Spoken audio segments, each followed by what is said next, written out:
Bienvenue dans cette émission Claire Please, une émission qui reçoit pour vous beaucoup d'invités, mais aujourd'hui c'est quand même spécial.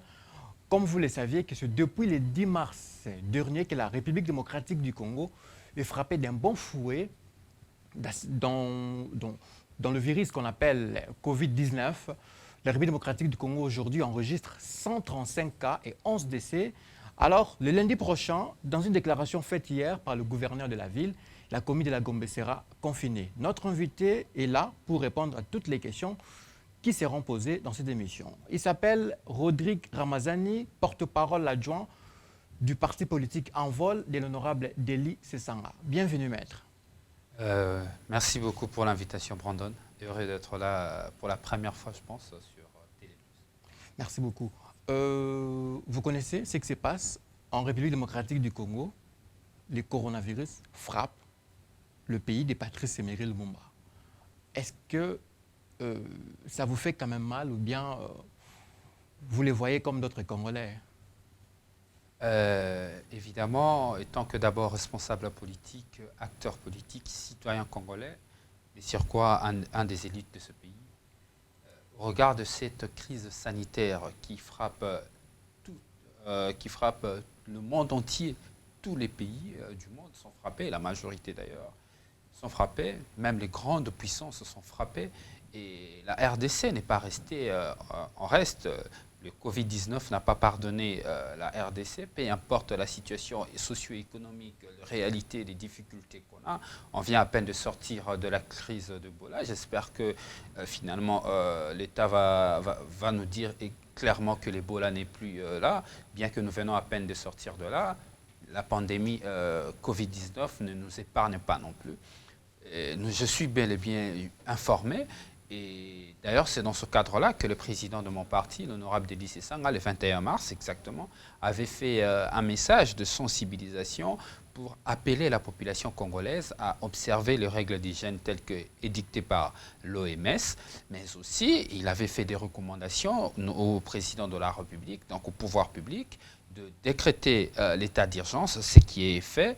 Et aussi, une des deuxièmes recommandations a été le confinement général de toute la population afin de pouvoir gérer le mouvement de nos populations. Restons un peu sur les confinements. Il y a eu trop de polémiques par rapport à ce sujet. La semaine dernière, le gouverneur de la ville a fait une déclaration par rapport au confinement qui n'a pas été respecté. Ça a créé de la polémique le lundi. Le samedi, il y a eu des mouvements, comme d'habitude, le confinement raté, les gens ont envahi des supermarchés, ont envahi presque toutes les rues de Kinshasa et rien n'a marché.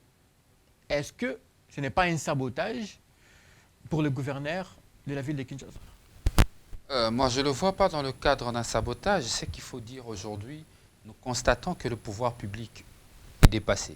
Le pouvoir public n'a pas assez d'épaules larges pour gérer cette crise et rassurer toute une population. C'est ça le vrai problème. Il manque ici, si vous regardez bien la manière dont cette crise est gérée par le pouvoir public, il y a absence d'une politique bien coordonnée, une politique cohérente et aussi la rigueur dans la gestion, la rigueur dans la prise des décisions. Nous ne les sentons pas. Nous constatons ensemble avec la population. Et là maintenant, lorsque vous dites qu'il n'y a pas de rigueur, là maintenant vous jetez la balle à qui par exemple? Je parle au chef ici. de l'État? Je parle ici. Non, il ne faudrait pas ici dissocier ou encore prendre parce que de le chef de l'État, c'est lui le garant de la nation. Prendre de manière distincte la responsabilité. La responsabilité, elle est générale. La responsabilité dans la gestion de cette crise, c'est le pouvoir public. Lorsque je parle du pouvoir public, je vois ici le président de la République, le membre du gouvernement, et ainsi que le gouverneur de la ville, parce que nous sommes ici dans l'épicentre de cette pandémie. Quand je parle du pouvoir public, j'englobe le pouvoir en général. Je n'aimerais pas ici parler de manière individuelle. Moi, je n'aime pas trop citer des noms de gens, faire la publicité, même quand cela ne vaut même pas la peine. C'est pourquoi ici, je ne veux pas citer, je parle des institutions de la République. Parce qu'il y a eu deux déclarations du chef de l'État, le 18 et le 23 mars dernier. Pas de frontières, écoles, universités, églises fermées, mais jusqu'à présent, des gens entrent en République démocratique du Congo. C'est pourquoi... Alors qu'aujourd'hui, le gouverneur de la ville décrète le confinement dans la commune de la Gombe. Est-ce que ce confinement sera respecté? Parce que si revenons un peu sur le confinement, maître. Le médecin, les journalistes et le banquier, ce sont eux qui vont sillonner la commune de la Gombe. Alors, est-ce que tout le monde est banquier? Alors, si une personne peut-être a besoin de faire un dépôt, si une personne, par exemple, prenons les cas des femmes enceintes, des personnes qui sont peut-être malades, mais qui ont de médecins ici, à Gombe. Qu'est-ce qu'ils vont faire, ces gens-là? Est-ce que cette décision a été réfléchie? Si vous aviez suivi mon intervention dès le début, j'ai parlé de 3 choses. Je préfère que les échanges soient un peu plus coordonnés. Ça va permettre aux téléspectateurs qui nous suivent de comprendre exactement de quoi nous sommes en train de parler. Au regard de la première question qui m'a été posée, j'ai fixé la démarche. J'ai dit ceci, qui est du côté du pouvoir public. Il manque, une coordination sérieuse dans la gestion de cette crise. Les décisions nous démontrent suffisamment qu'il n'y a pas de la cohérence et à la fin de compte, il n'y a pas de la rigueur.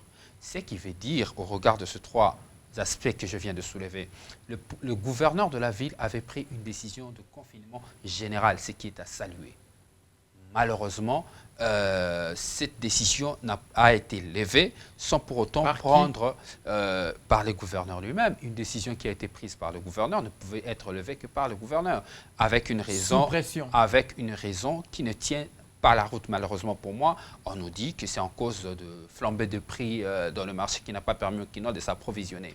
Alors que ces derniers, monsieur le gouverneur, a fait une réunion avec tout le service d'intelligence de ce pays, le service de sécurité, les services économiques, et ainsi de suite, et une décision a été sortie. C'est là où je tiens à pointer de doigt la rigueur dans la prise de décision, la coordination, parce que j'aurais appris que cette décision a été levée parce que le gouverneur a été convoqué à la présidence, et sur ce base des échanges entre la présidence, le gouvernement de la République et le gouverneur, qu'ils ont trouvé qu'il était mieux de lever cette décision du confinement général. C'est à ce niveau-là que je dis, il manque de la cohérence et de la coordination au niveau de la prise de décision. Lorsque l'on gère un peuple, l'on ne gère pas sous émotion, sous des précipitations. Nous sommes face à une crise, il faut rassurer la population. Maintenant, sur la question, je vais prendre des choses vraiment en aparté.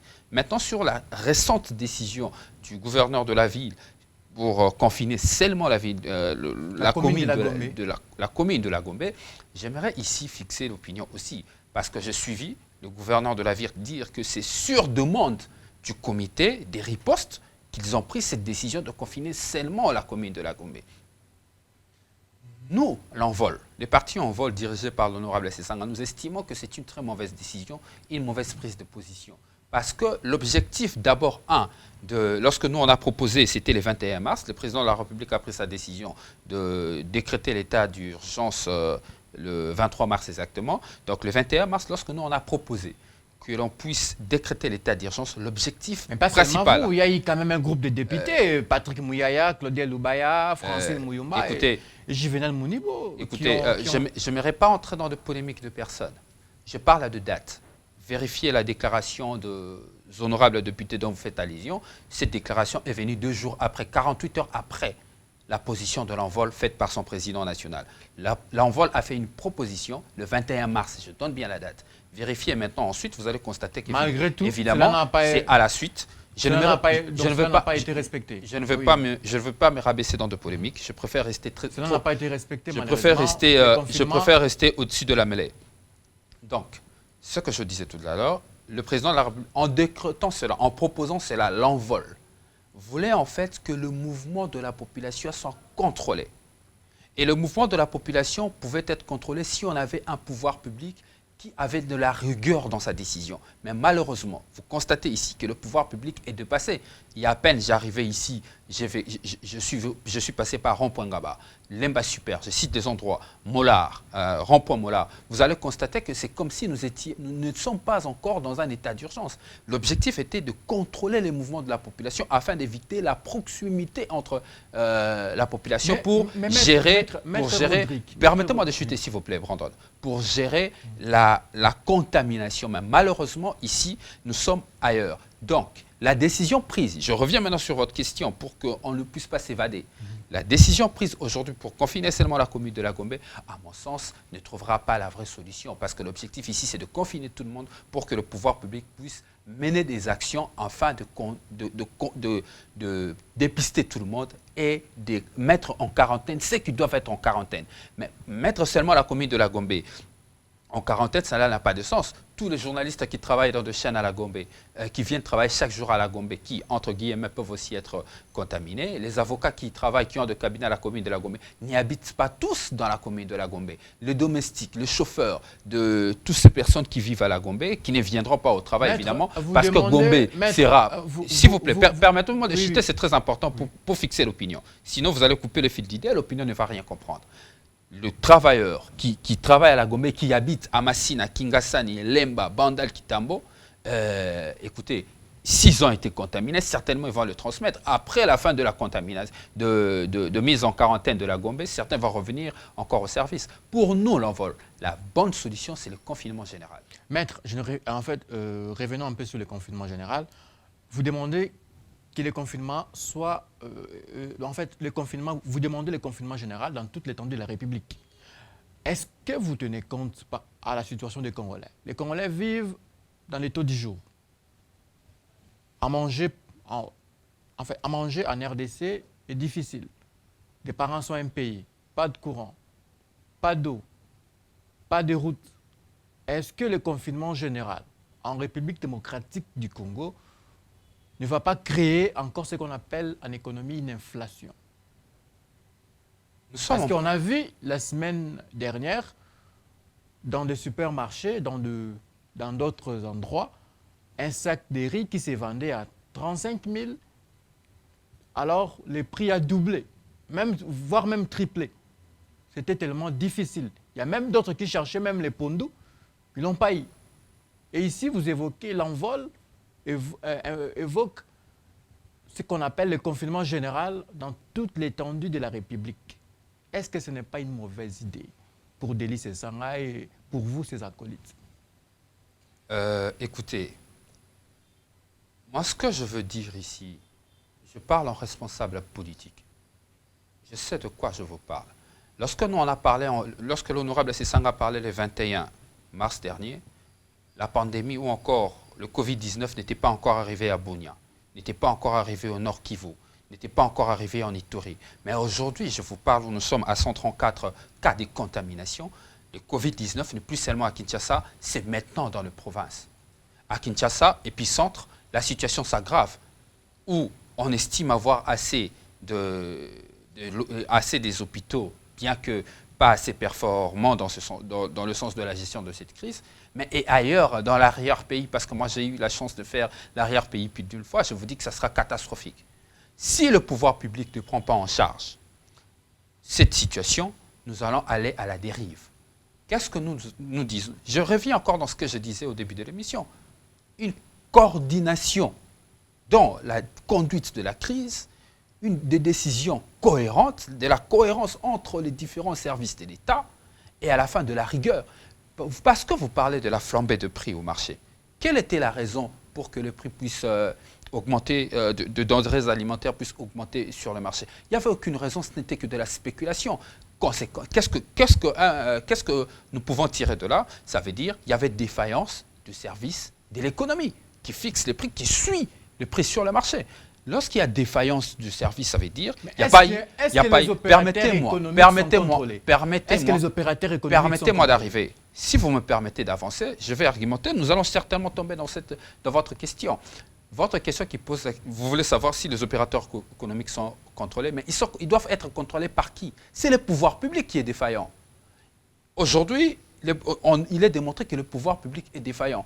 Le prix sur le marché n'avait aucune raison, aucune base de justification pour que ces prix puissent augmenter. Aujourd'hui, les prix sont revenus à la normale, n'est-ce pas? Ça veut dire, quelque part, il y a un manque de cohérence et de coordination de la politique quant à la gestion de cette crise. Nous sommes dans une période spéciale. Ce qu'il faut rappeler ici au pouvoir public qui nous suit est que l'état d'urgence a pour objectif de faire rapidement pour qu'on revienne dans une situation normale. Mais là, nous avons comme l'impression, comme le dit certaines bouches, que nous allons aller même plus de 2 ans, parce que le pouvoir public ne se prépare pas à nous ramener rapidement dans une situation normale. Nous sommes dans une situation exceptionnelle. Il faut quand même exceptionnelle. savoir une chose, il y a une équipe de riposte qui a été déjà mise en place. La Banque mondiale a donné une aide de 47 millions de dollars par rapport à cette pandémie. Et d'autres ici aussi, la Chine qui a envoyé des dons par-ci, par-là. Mais qu'est-ce que vous voulez encore que l'État congolais puisse faire? Parce qu'il y a déjà une équipe de riposte qui contrôle déjà cette situation. Lorsque je reviens encore sur les 3 aspects de choses. Coordination, cohérence dans la conduite de la crise et à la fin de la rigueur. Est-ce que vous croyez qu'il n'y a pas une coordination?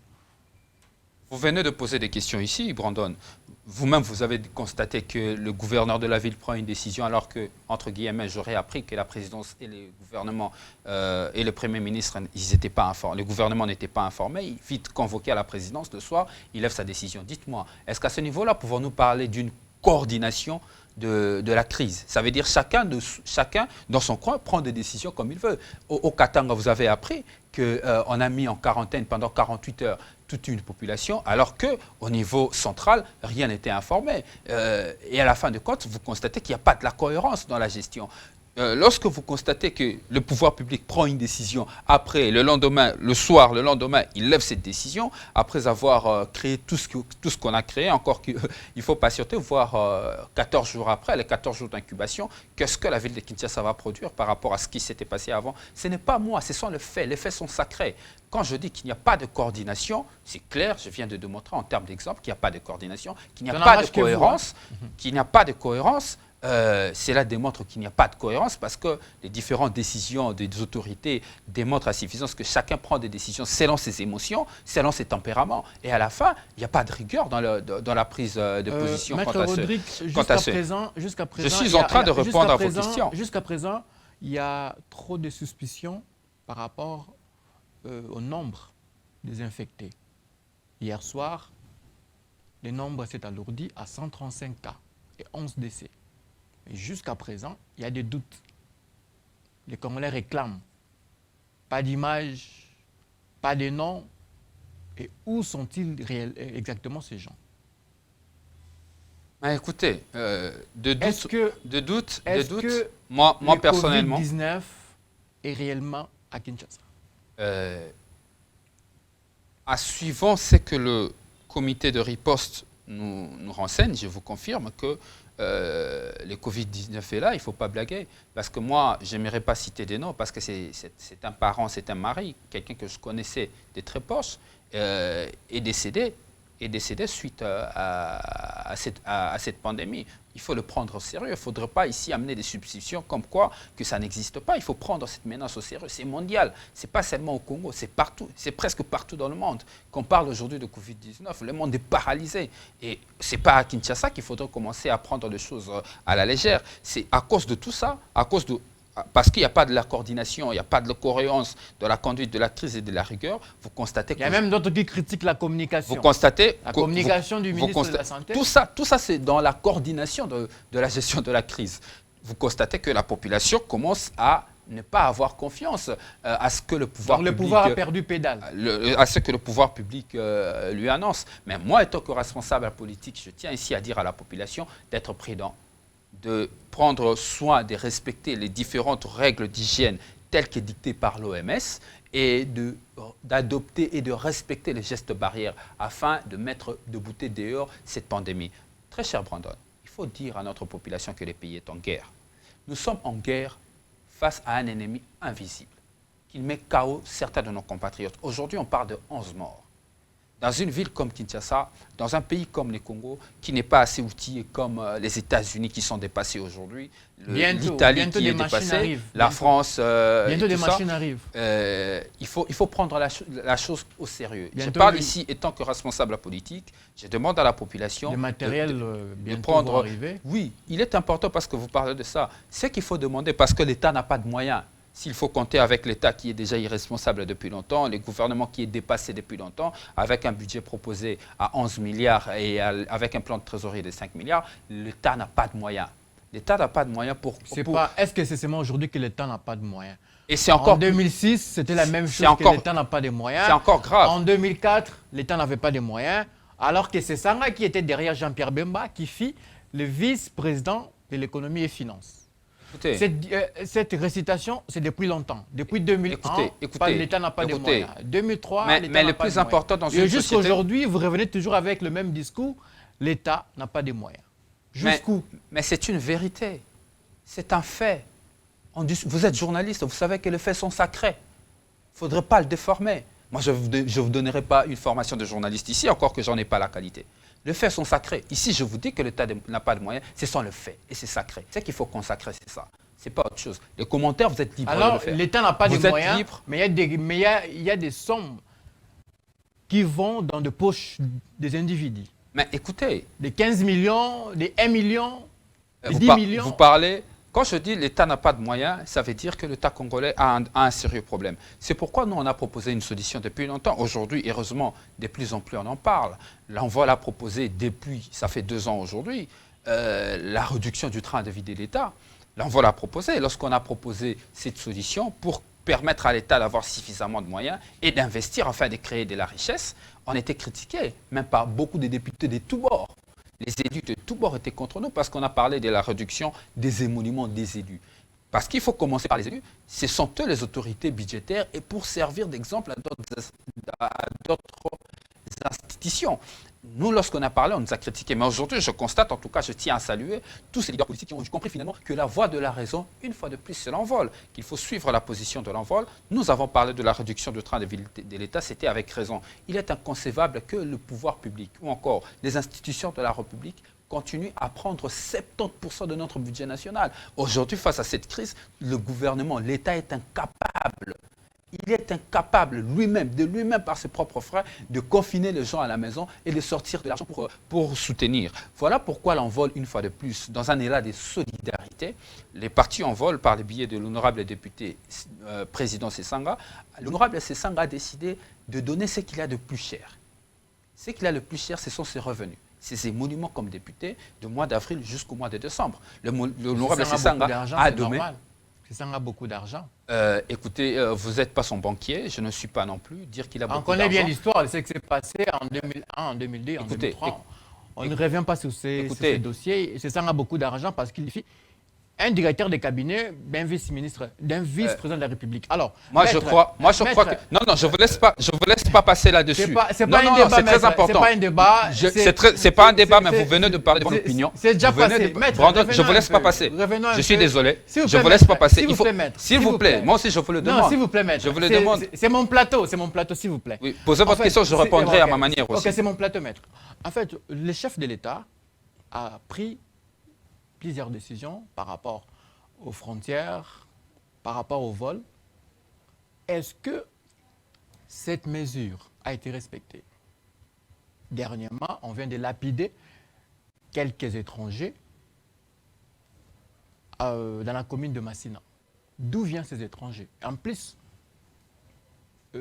qui sont descendus à l'aéroport international de Djil. Ok, je vais répondre à votre question, mais le plus important ici, c'est d'abord de fixer l'opinion qui nous suit, la population qui nous regarde. L'honorable Sesanga est un avocat de carrière, avocat à Kinshasa, avocat. Vous m'avez posé, les questions sont les vôtres. Non, c'est déjà passé. Les questions sont les vôtres, les réponses sont les miennes. Je crois que de la même manière que je... Vous êtes libre. De la même manière que je respecte vos questions, respectez les réponses qui sont les miennes. N'est-ce pas? Je disais ceci. L'honorable Sesanga est avocat à Kinshasa, il est avocat à Paris. C'est quelqu'un qui travaille. Il ne sait pas. Mais il a décidé aussi d'aller dans un élan de solidarité avec la population congolaise en remettant ses émoluments. Ce n'est pas une question d'argent, c'est d'abord une question de bon cœur. L'honorable Sesanga a bon cœur, il veut être ensemble avec la population congolaise, se soutenir, parce que lui-même aussi est en insécurité sanitaire, lui et sa famille. Il prend le moyen, c'est ses revenus, c'est qu'il a les plus chers, il les met à la disposition du comité de riposte contre le Covid-19. Je pense que c'est un acte à saluer, parce que dans ce pays, les personnes qui ont de moyens, même au-delà de ce que l'honorable Sesanga peut récolter, il y en a plein, il y a plusieurs députés. Beaucoup il y en a le font, mais silencieusement. Il y a beaucoup. Et non appeler la presse, faire des déclarations. On n'a jamais appelé la presse. L'honorable Sesanga fait un acte public parce qu'il faut d'abord, qu'il y ait de la traçabilité et de la transparence. Ces fonds la population doit savoir où cet argent est destiné. Je crois que sur cette question, nous nous sommes fixés. C'est un acte de solidarité. Pour Sesanga, c'est rien. C'est un acte de solidarité. Pour Sesanga, c'est rien. Un $100 000, un $150 pour Sesanga, s'il vous plaît. C'est rien. Il a l'argent, on les connaît. S'il vous plaît. Maître, répondez d'abord à la question. Je suis en train de répondre. J'insiste. Les questions sont les vôtres, les réponses sont miennes. Est-ce que nos frontières sont contrôlées? Les questions sont vôtres et les réponses sont miennes. Je reçois votre question, je vais répondre. N'est-ce pas? Donc, ce que je dis. On ne peut pas s'éterniser avec Sesanga. C'est une émission, on parle du Covid. C'était juste l'entre parenthèses. Est-ce que nos frontières sont contrôlées? Je suis en train de répondre à votre question, à moins que vous puissiez m'empêcher de répondre à vos questions. Je suis en train de répondre. Donc, ce que je suis en train de dire est qu'il faut d'abord, saluer cet acte de solidarité parce que le pays en a besoin. Et nous invitons d'ailleurs plusieurs autorités de pays d'emboîter les pas, de faire la même chose. Maintenant, parce que vous posez la question sur... Je crois que déjà sur cette question, j'ai même répondu. Je vais encore répondre de la même manière. Je dis ici, lorsque vous dites que vous constatez que certaines personnes atterrissent dans nos aéroports alors que l'État avait décidé qu'il n'y ait plus de vol, qu'il n'y ait plus d'atterrissage au pays. Mais c'est ça que nous étions en train de dire depuis longtemps ici sur ces plateaux. Il n'y a pas de la rigueur dans la prise de décision. Lorsque l'État prend des décisions pour protéger sa population, il faut qu'il y ait de la rigueur. Nous constatons ici avec vous dans la ville de Kinshasa, si vous sortez comme moi, vous vous promenez comme moi, vous allez constater que la décision prise par le chef de l'État n'est pas respectée. Même lui-même, dans son deuxième adresse, l'a dit, il n'a pas caché. Moi, je vous le dis que les faits sont sacrés. Je vous parle de faits, je n'invente rien. Je n'aime pas le fake news, je n'aime pas parler de suppositions. Le chef de l'État a dit, il a constaté que la décision prise sur le tas d'urgence n'est pas respectée. Ce n'est pas Rodrigue Ramazani qui l'a dit, c'est le chef de l'État lui-même qui l'a déclaré. Votre question tombe certes, mais le chef de l'État lui-même a déjà dit que ces décisions ne sont pas respectées. Et nous le voyons, nous le constatons. Faites un tour. Par la population. La population ne respecte pas parce qu'il n'y a pas de la rigueur dans la prise des décisions. Il n'y a pas de la cohérence, dans la cohérence et de la coordination dans la conduite de la politique de cette crise. C'est ce que nous recommandons au gouvernement, de prendre la mesure de la chose afin de bien conduire les choses. Il est inconcevable de voir un ministre, de surcroît ministre de l'Intérieur, passer à la télé pour dire que les différentes décisions prises ne sont pas respectées, alors que ce ministre a tout le service avec lui sous sa gouvernance. Donc ça relève l'incompétence du ministre. Je crois que c'est vous qui venez de le déclarer. OK. Par rapport aux 135 cas enregistrés en République démocratique du Congo, on se pose des questions. Comment l'État congolais va-t-il gérer tous ces 135 cas? Pas de machine de dépistage, pas de machine pour le dépistage, à part l'INRB. Est-ce que c'est possible que l'État congolais puisse subventionner l'Institut national de recherche biomédicale? Je crois que le comité de riposte a sorti un budget de 135 millions de dollars. Et vous le savez très bien que le gouvernement de la République est aux abois. C'est pourquoi nous, l'envol, l'on a demandé, par le biais du président national de l'envol, l'honorable Sesanga, on a demandé à la population congolaise, aux dirigeants politiques, d'être solidaires avec le gouvernement. Parce que cette crise concerne tous. Le gouvernement est aux abois, le gouvernement n'a pas de moyens. Cela est démontré parce qu'il n'a mis que 1 800 000. Vous savez, nous comptons, c'est vrai, avec l'aide extérieure. Déjà, nos partenaires extérieurs, ils sont eux-mêmes dépassés par cette crise. Ils sont en train de gérer les problèmes internes qu'ils ont d'abord. C'est difficile de nous venir en aide. Ce que nous pouvons faire, c'est ce que nous faisons, c'est que moi je peux demander aux autorités du pays de copier ce que l'honorable Sesanga a fait, c'est sacrifier, c'est de passer. J'ai même vu que certains Certaines autorités aussi ont emboîté les pas. J'ai vu quelques sénateurs, j'ai vu les députés nationaux, j'ai vu Beaucoup des les font sénateurs déjà, et mais silencieusement. quelques députés nationaux. Beaucoup les font, mais Ils l'ont fait. silencieusement. Nous, on les a, N'ont nous pas les appelé la appelons, presse, n'ont pas nous fait les de appelons à emboîter le déclaration pas par-ci, par-là. pour soutenir la République. Moi, je ne veux pas aller en deçà. Je ne vais pas vraiment m'éterniser sur des aspects qui ne donnent pas assez de la valeur sur le combat dont nous devons mener ensemble dans la cohésion, parce que la République qu'on a besoin, c'est qui est le plus important et que l'honorable Sessang avait posé un acte. Et aujourd'hui, beaucoup des autorités du pays suivent. Tenons même à saluer et remercier l'honorable Moyumba qui a cédé 30% de ses émoluments. J'ai même vu un sénateur en train de donner... je crois, un ambulance ou quoi, c'est déjà très bien. Et nous avons besoin de tous les Congolais, même vous, Brandon. Vous pouvez prendre le peu que vous gagnez, vous n'avez pas besoin de donner des millions. Tous nous le faisons. Donnez le peu que vous avez. La population qui nous regarde essaye de donner le peu qu'il y a. J'ai vu beaucoup de fondations en train d'aller voir le cardinal dans le cadre d'une fondation de Caritas pour remettre le vivre afin de soutenir la population pendant cette crise. Maître Rodrigue, L'État, j'en arrive, l'État est dépassé. L'État n'a pas de moyens. L'État ne rassure pas, mais on n'a pas le choix, c'est notre pays. Le Congo n'a que nous, et nous, on n'a que le Congo. Maître Rodrigue, vous êtes de l'Envol, le parti de l'honorable Denis Sessanga. Aujourd'hui, où se place l'Envol? En 2018, Sessanga a soutenu Félix Tshisekedi aux élections. Aujourd'hui, toujours le même Sessanga qui fut le secrétaire général du mouvement Ensemble de Moïse Katumbi. On les traite aujourd'hui de mendiants politiques, de va-nu-pieds. Il n'a pas une couleur. C'est ça chez Tshisekedi, chez Moïse Katumbi. Aujourd'hui même, on dit que c'est lui qui a créé un trouble au sein du mouvement Ensemble. Aujourd'hui, c'est ça, on n'a pas de position. Où se place l'Envol? Vous savez, il y a certaines questions qui nous font vraiment passer à côté de l'essentiel. Pourquoi je le dis? Parce qu'il s'agit d'une question tranchée. Ça fait 2 ans passés. Vous êtes journaliste, vous êtes appelé à être suffisamment informé quant à ce. L'Envol est un parti de l'opposition.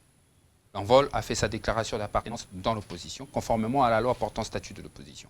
Donc aujourd'hui, me mettre devant votre plateau, reprendre encore cette question pour dire que l'Envol est un parti de l'opposition, alors que l'opinion le sait, c'est vraiment passer à côté de l'essentiel.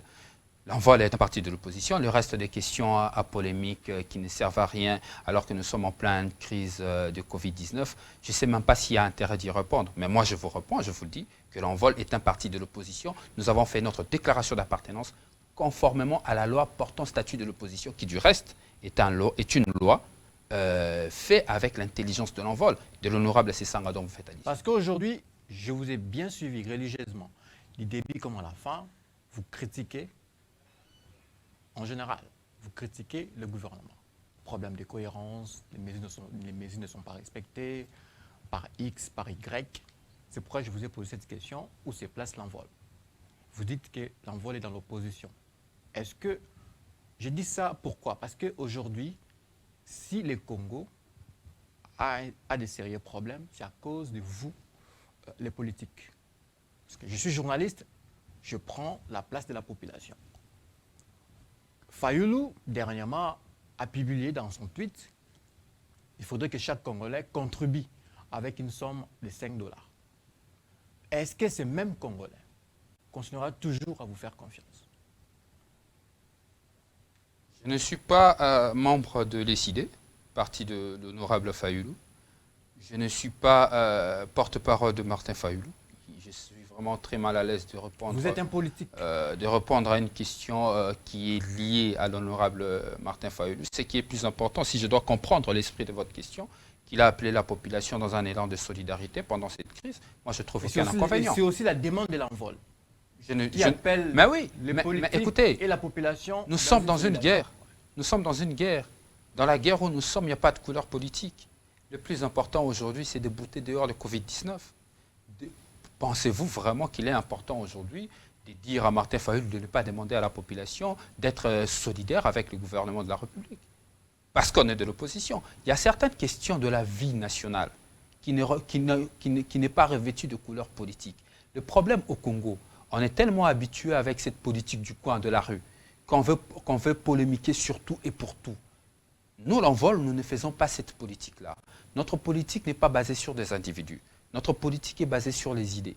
Nous connaissons les problèmes du Congo parce que nous en avons fait le diagnostic et nous connaissons les thérapies. Et à chaque fois qu'il y a problème dans ce pays, l'Envol prend sa voix pour donner des positions. Bien que deux fois, nos positions sont controversées, certains ne veulent pas l'accepter. Mais à la fin de compte, vous allez remarquer qu'à la fin, ils sont tous derrière la position de l'Envol. Ils constatent qu'aujourd'hui, il faut réduire le train de vie de l'État. Ce n'est plus un débat. Hier, c'était un débat. Même les membres de la majorité n'étaient pas d'accord avec nous. Certains membres même de l'opposition, la majorité même de l'opposition, Surtout vous à l'opposition, étaient contre nous. Il y a une contradiction totale. Étaient contre nous, n'est-ce pas? Mais heureusement aujourd'hui, tous ils ont remarqué que l'Envol avait raison. Il n'y a aucun politicien qui soit de l'AMUCA, de l'Ensemble pour le changement, mon plateforme. Jusqu'à présent, vous êtes dans l'ensemble. Mon plateforme. C'est ça que je voulais entendre. D'autres partis politiques, aujourd'hui, tous de manière unanime, ils sont d'accord qu'il faut réduire le train de vie de l'État. Donc, il faut revenir à la proposition faite par l'honorable Sessanga du haut de la tribune de l'Assemblée nationale. Je pense que sur ce point-là, il n'y a plus de débat. Martin Fayulu, c'est un politicien, il est libre de faire des propositions comme il peut le faire. Et ce sont des idées. Nous sommes sur un terrain des idées et non des individus. Okay. Maintenant, nous sommes arrivés presque à la fin de cette émission. Claire, please, un message de sensibilisation pour le peuple congolais.